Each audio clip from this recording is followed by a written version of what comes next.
నాకు ముచ్చట అస్సలే సమజైతలేదుల్లా.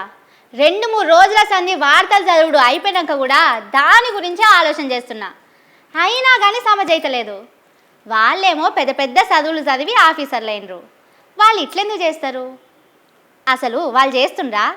వాళ్ళతోని ఏరేటోళ్ళు ఎవరన్నా చేయిస్తున్నారా? బబ్బబ్బబ్బా, ఆలోచించి నా తలకాయ ఖరాబ్ అవుతున్నది. పోన్రి, మన ఆఫీసర్లు మతి మరుపులా గిన్నిస్ బుక్ రికార్డులకు ఎక్కేటట్టే ఉన్నారులా. వాళ్ళ చేతలు అట్లున్నాయి. రాష్ట్రంలో అన్ని బడులల్లా తెలుగు చెప్పాలి, లేకపోతే మంచిగా ఉండదని మొన్న ఓ ఆర్డర్ ఇచ్చిండ్రు. మంచి నిర్ణయం తీసుకున్నారని చాలా మంది అనుకున్నారు. కానీ ఇదే ముచ్చట మీద 6 ఏండ్ల కిందనే కేసీఆర్ సార్ సర్కార్ వాళ్ళు కూడా ఆర్డర్ ఇచ్చిండ్రు.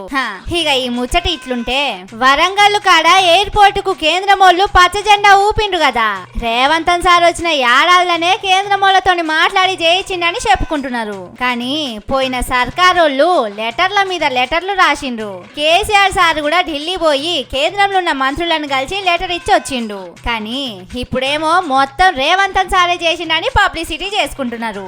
ఇంకో దిక్కు కాంగ్రెస్ బీజేపీ వాళ్ళు మేం తెచ్చినామని ఫైటింగ్ చేసుకుంటున్నారు. కానీ పోయిన సర్కారోళ్ళు ఇచ్చిన ఆర్డర్లు లెటర్లు ఇప్పుడున్న ఆఫీసర్లకు తెలియదా? తెలిసినా గాని రేవంతన్ సారు గొప్ప పని చేసిండని చెప్పుకుంటానికి ఇట్లా చేస్తున్నారా తెలుస్తలేదు. కానీ పార్టీలు ఇట్లా చేసిండంటే ఏందో అనుకోవచ్చు. గాని ఆఫీసర్లు కూడా పార్టీ లెక్కనే చేస్తే ఎట్లా చెప్పుండ్రని ఈ ముచ్చటెరికేనోళ్ళు మాట్లాడుకుంటున్నారు.